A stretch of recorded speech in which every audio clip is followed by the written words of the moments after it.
Hey, before we get into it, don't forget to like, comment, and subscribe. I promise we're going to have a conversation today, one that I know some of y'all don't want to hear, but need to. Let's talk about idols, privacy, and parasocial relationships, and the way some people act when the mask of control slips just a little. Let's start right at the top. God forbid an idol defend themselves. That sentence alone could be an entire TED Talk, because for some reason, the moment an idol even slightly pushes back, whether it's defending their privacy, clapping back at false rumors, or just joking about something fans said, people act like it's a personal attack. And I'm not talking about the casual fans.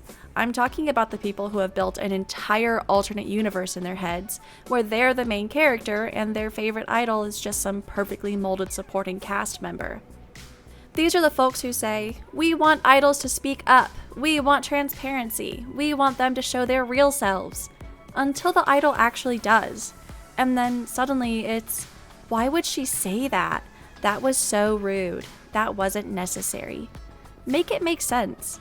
This whole conversation boils down to parasocial relationships.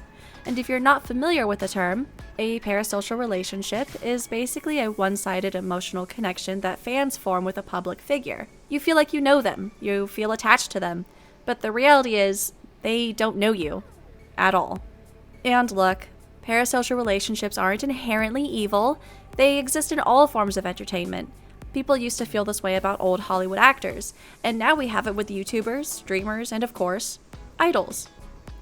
But the problem is when people let that emotional attachment twist into entitlement. Because once you start believing that an idol owes you access to their life, their thoughts, their every mood, you've crossed a line. And when they try to reclaim that line, you freak out. It's wild because the public constantly demands vulnerability. They want idols to be raw, to cry, to break down, to talk about trauma. She's so real for that. Until that vulnerability is turned inward, or, God forbid, toward you. Suddenly, that realness isn't marketable anymore. It's inconvenient. It's too honest. And when an idol stands up and says, actually, what you've said hurt me, or please don't speculate about my private life, or even just makes a joke that lightly critiques the fandom, it's meltdown time. And we see people act like the idol just committed a war crime, when really, they just had a boundary. Let's be honest, when idols defend themselves, a lot of people aren't actually offended. They're just uncomfortable. Because when an idol sets a boundary, it forces people to confront the fact that they crossed it. And rather than sit in that discomfort, reflect and say, damn, maybe I was wrong for speculating about her dating life like it's my business. They double down, triple down, quadruple down. Because in today's digital world, people would rather go to war than admit they might have been wrong about a celebrity they've never even met. And what's worse? They twist the narrative. Suddenly, the idol is ungrateful, rude, arrogant, all because she said, please don't treat me like a zoo animal. Like, be serious. So why does this keep happening? It's because the fantasy is fragile. People build their entire personalities around standing an idol.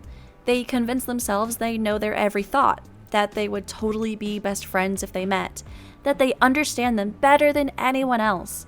And when that fantasy gets interrupted by the idol asserting themselves, people feel betrayed.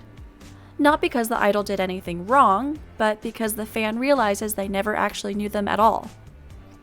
That discomfort? That's the illusion shattering, and instead of acknowledging that, people lash out. Here's another layer. This behavior is selective. If a fan likes the idol, they might tolerate a little bit of pushback, maybe even call it iconic. But if they already didn't like them, oh, it's game over. That pushback becomes ammo. See? She's always been rude. I knew she was fake. Why would she say that? They turn it into a character flaw. They spin it into proof that their dislike is valid. It's not about what was said, it's about who said it. And that's when you realize this was never about respect or support. It was about control. So imagine being an idol in that situation. You're told to speak up, but only when it's convenient for fans. You're told to be real, but only if that realness flatters the audience. You're told to have boundaries, but only if they align with what your fanbase wants to hear. It's an impossible standard. Damned if you do, damned if you don't. That's why so many idols stay quiet, because they know that the second they speak up, the fandom becomes judge, jury, and executioner. And for what? A joke? A tweet? A request for privacy? Like, baby, touch some grass, even if it's wet. And here's the kicker. A lot of y'all know you're wrong. You feel it. That's why you get so angry when idols speak up, because it reminds you that maybe, just maybe, you crossed a line. But instead of holding that mirror up and saying, wow, I was projecting my insecurities onto a stranger, you fight the reflection. You throw tantrums, you twist words, you make edits out of context, all because an idol said, hey, maybe don't dissect my every move.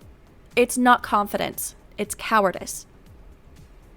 At the end of the day, idols are people, not dolls, not holograms, not fan service machines. They are human beings with emotions, privacy, boundaries, and, yes, opinions.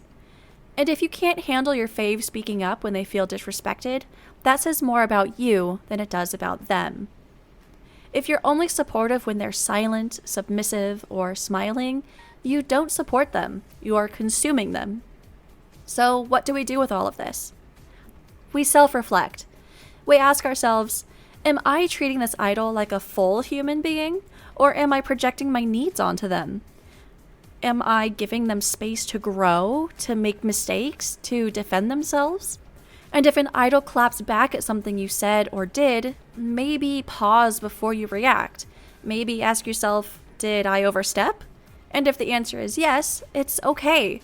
That's the human part too. Just learn from it.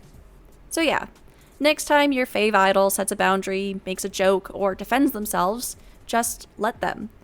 Let them reclaim their voice. Let them say no. Let them protect their peace. Because if you truly support them, then you'll support all of them, not just the version that caters to you. Anyway, if you made it this far, thanks for sticking with me. Like, comment, and subscribe if you want more videos like this, ones that don't sugarcoat but still come from a place of care. Oh, and just for fun, if you watched all the way to the end, comment let's say, duck emoji. Don't ask why, just vibe with it. See you next time.